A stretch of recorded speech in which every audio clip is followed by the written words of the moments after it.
And now it's time for a preview of an upcoming game by Tom Vasel. Hey folks, today we're taking a look at the preview version of Run, Fight, or Die. Now, Run, Fight, or Die has a lot of good things going for it.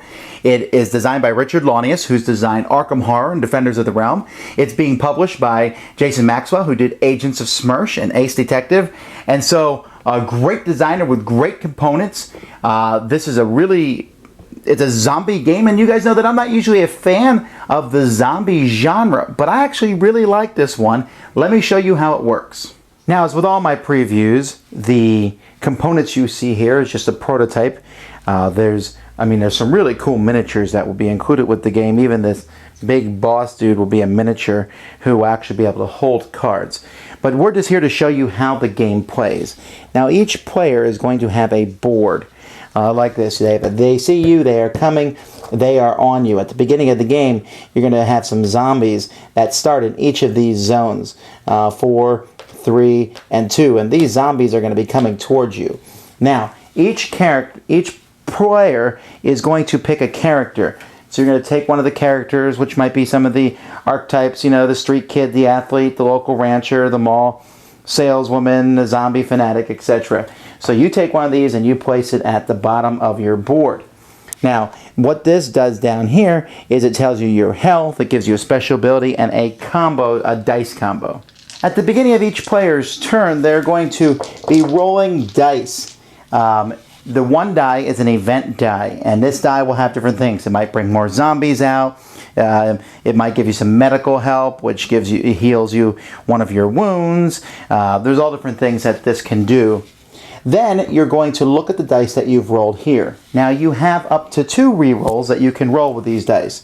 So let's say I say, I'm going to keep both of these, and I like to re-roll those. I'll keep that one, and I'll re-roll this one. Now, whenever you roll a zombie, you're stuck with that zombie. That zombie is going to be something extra, an extra zombie that comes and attack you. You are allowed to re-roll zombies if you like, but if you do, you have to draw a fleeing card. Like this one says, draw and resolve an event, or add 3 zombies to your zone 3, or add 2 zombies to your zone 3. So usually you don't want to re-roll them, but if you need to, you can do so by drawing those cards. Now, what do these symbols mean? If you roll a baseball bat, it kills 2 zombies, but only from zone 1. You can see the icon here. If you roll a gun, you can kill 1 zombie in any zone. If you roll the guy running away, you can make one of the zombies in zone 1 or 2 go back 1 space. If you roll a zombie, that's bad. Zombies are going to come and get you. Then there are survivors and the Book of the Dead. Now, both of those, you get things based on how many of them you roll. Like, for example, if you roll just 1 Book of the Dead, you draw an event card. And event cards are sometimes good, but for the most part, pretty bad. And one of them can summon the big, bad, nasty mutant guy. If you get 2 Books of the Dead, you can draw a location card. Location cards are like one-time use cards. Like, for example, we have High Ground, which next turn I roll the bonus die. There's an extra die that you can roll on your turn.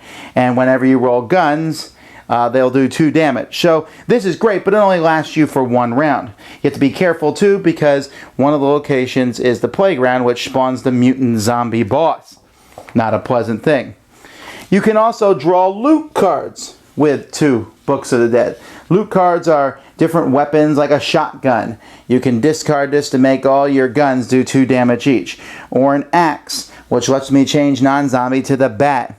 But I put 3 tokens on the card, and each time I use it, I discard one of those tokens. So a lot of the things have multiple uses: medical supplies, and binoculars, and Molotov cocktail. So then you can also heal wounds with 2 Books of the Dead. You can also, if you get 3 Books of the Dead, which is what I got, you can clear a whole zone of zombies, which is a great thing to do, and that's what people are trying to get those for. You can also find a townsperson. Now, finding a townsperson location is also the main feature of rolling the survivor side of the dice. There is a deck of townspeople here, and you're trying to rescue these people. When you get a townsperson, sometimes you get to choose between them. Sometimes you have to just take whatever you get. They're worth points. This dumb jock here is worth 2, and sometimes they also have benefits. For example, this dumb jock will kill 1 zombie in the zone 1 at the beginning of your turn. Great. Sometimes they bring negative benefits, like this old cadre, he's worth 4 points, but you roll 1 less action each turn.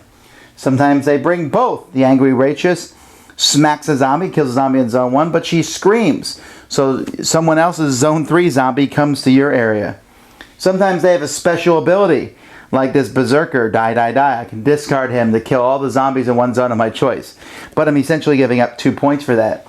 Sometimes they're infected. So if there's more zombies, if 3 or more zombies are added your turn, then this guy becomes a zombie, which can be dangerous. And so there's all sorts of guys. We get the local coward, and the old maid, and the mysterious occultist, and more infected people. The unfortunate librarian, the stoner mechanic, the screaming cheerleader, the hot nurse. There's all these different sorts of people, and you're putting these in front of you.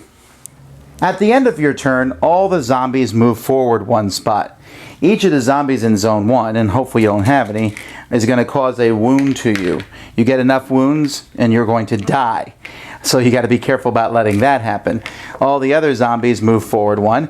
And then you add 3 zombies here, plus 1 zombie for each zombie that you've rolled. So let's say you rolled 3 more zombies, then you would place these here. So you have to be careful in that. There is an event that says 1 quiet night where you don't add the 3 zombies. And sometimes you don't add those extra zombies when you roll your combo. For example, if I roll 3 zombies and 2 faces, when rolling this combo, I draw a location and a zombie, and zone 1 and 2 don't advance this turn. The combos are great! And also each person has special ability. You can re-roll 1 zombie icon from your initial roll before making your first re-roll. So that's a good special ability. And so this is going to keep happening. Now, once the big bad mutant boss is out, you will also be drawing from a deck of his cards each turn, which are just going to be nasty and annoying. But you can use your gunshots to hit him, and he'll take wounds, which are worth victory points at the end of the game. When the game ends, you will get victory points for any of the wounds you've done to the big boss if he shows up, plus points for all the people that you have following you, plus you'll take your hit points and let's say I have 2 wounds and I started with 5 hit points. That will give me 3 more points, and the person with the most points is the winner. The game ends when 1 person gets 5 of these, and they can declare that the game will end. It will end in 1 more turn. It will also end if the town line location is drawn, and then you check to see how many followers everybody has according to the number of players. So let's say there's 4 players and there's 11 followers. Then the game will end. When the big bad mutant boss is destroyed, the game will end. Or when 1 player dies, in which case the game ends. If you're dead, you can't win. So run, fight, or die. Dying is not a good option. Okay, a few thoughts. In just a moment, I'll show you the preview link for this. So if you want to back this, it's already fully funded. And it seems like with each level, they're adding different kinds of zombies and extra characters to the game. Now, the game plays up to 6 players, though there is a solitaire version. Basically, you see how long you last, how many points you can get.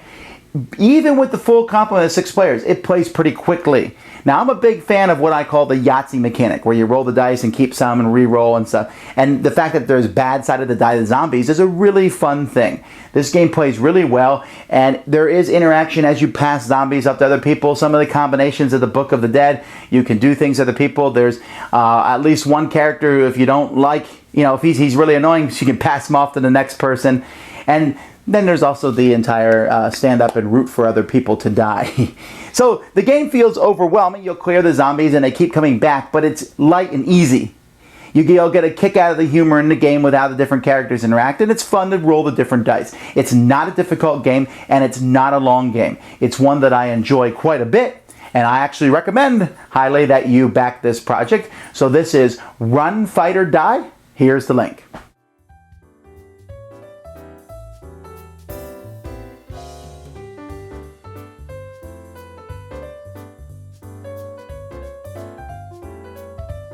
Thanks for watching our review today. For more information about board games, as well as the #1 board game audio podcast, check out Dicetower.com for reviews, interviews, and more. I'm Eric Summerer, and you've been watching The Dice Tower.